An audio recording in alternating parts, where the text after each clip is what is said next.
ética del servidor público. ¿Sabían ustedes que en época no tan reciente, o desde el punto de vista histórico,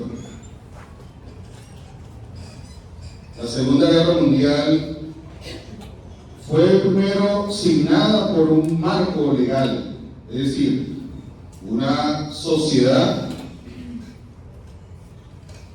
dijo ser superior al resto del mundo, ¿no? Y se proclamaron como una raza árida, una raza con una característica física de estatura, ojos azules, tez blanca, y en base a eso escribieron los más grandes eruditos. Mucha gente se pregunta, ¿cómo es posible que una sociedad como la Alemania de esos años, en Europa, se haya creído que era superior al resto del mundo? Pero no solamente eso, sino que los más consecuentes abogados, letrados, científicos de ese momento escribieron todo un entramado legal, unas leyes pues, que permitieron y decían pues que ellos eran superiores al resto del mundo, que incluso hicieron un decálogo para clasificar las impurezas del resto de la gente, de gitanos, de negros, de mestizos, de latinos, de comunistas, de judíos. Y eso se dio en una ciudad que se llama Nuremberg, se conoce como las leyes de Nuremberg. Incluso fue el marco legal de la Alemania nazi de esos años.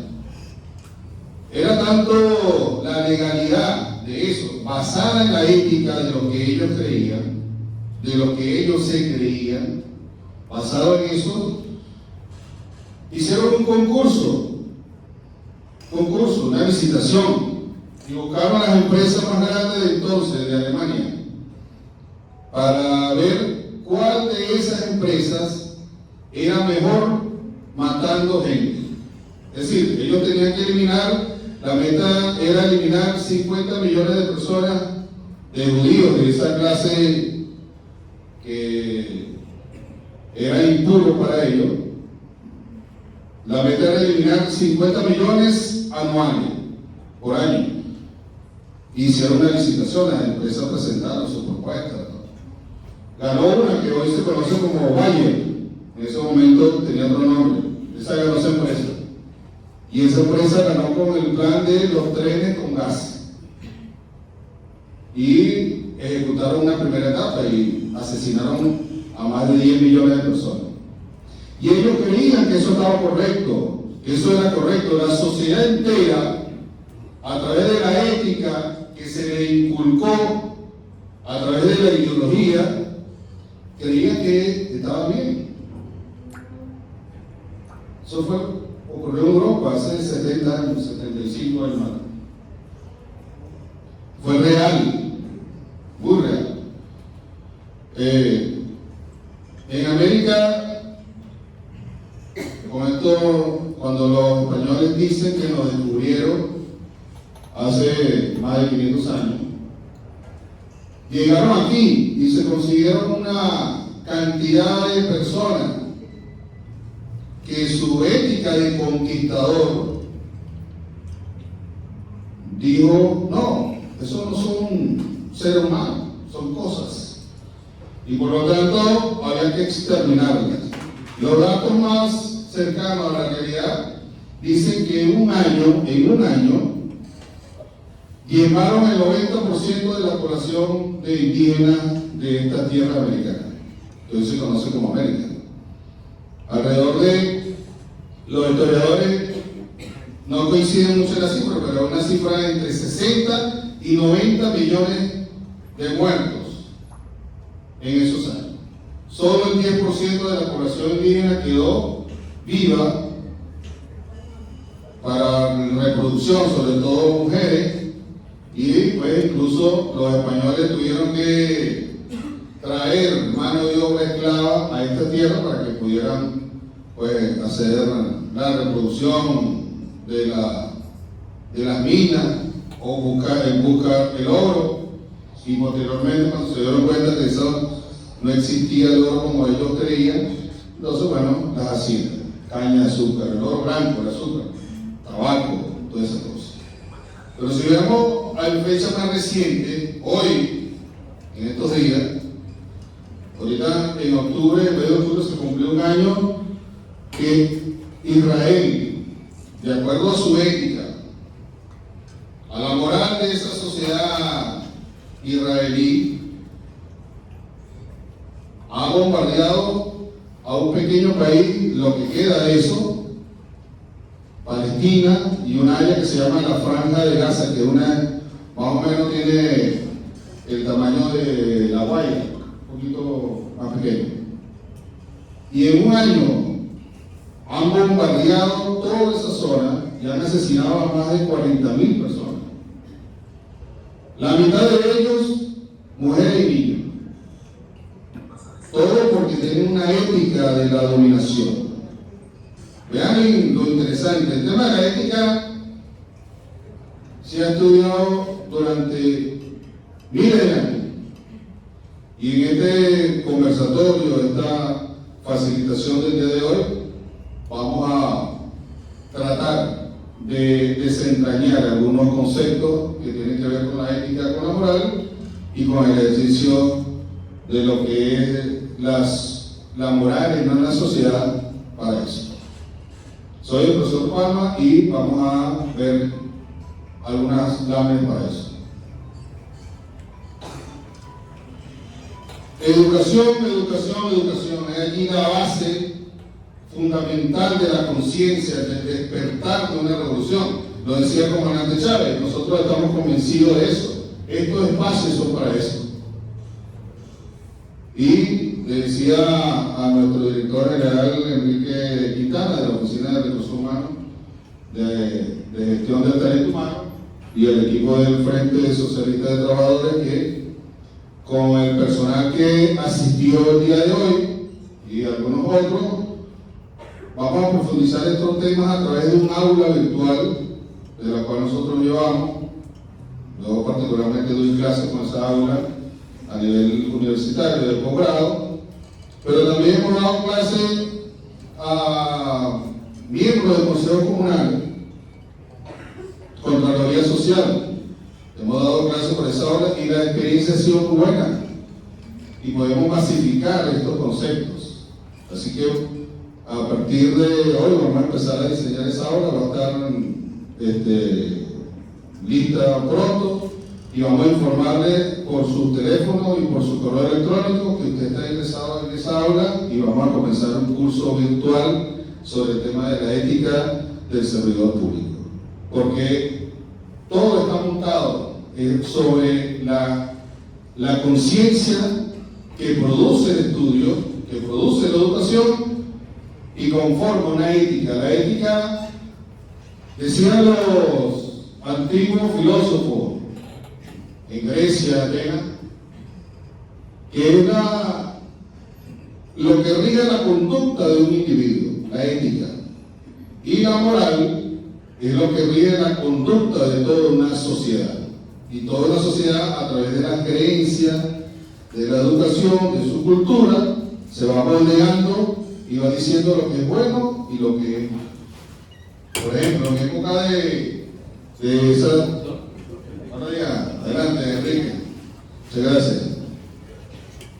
En eso de esa cultura, por ejemplo, de esclavistas, donde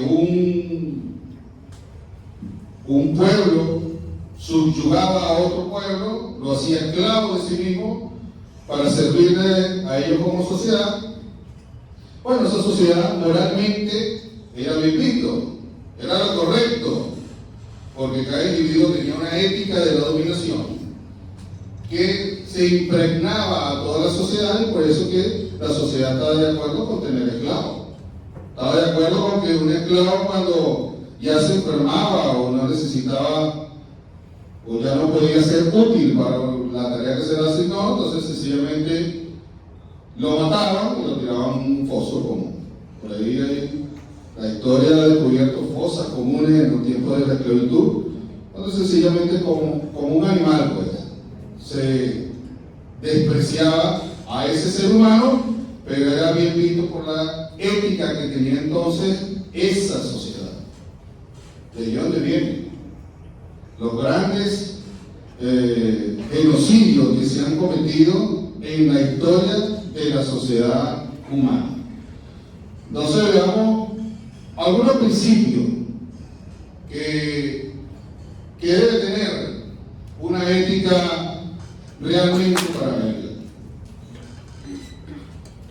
Son 3 principios fundamentales. Comencemos con este primer principio. El primer principio de afirmación de la vida. El principio de la vida humana. Vean ustedes.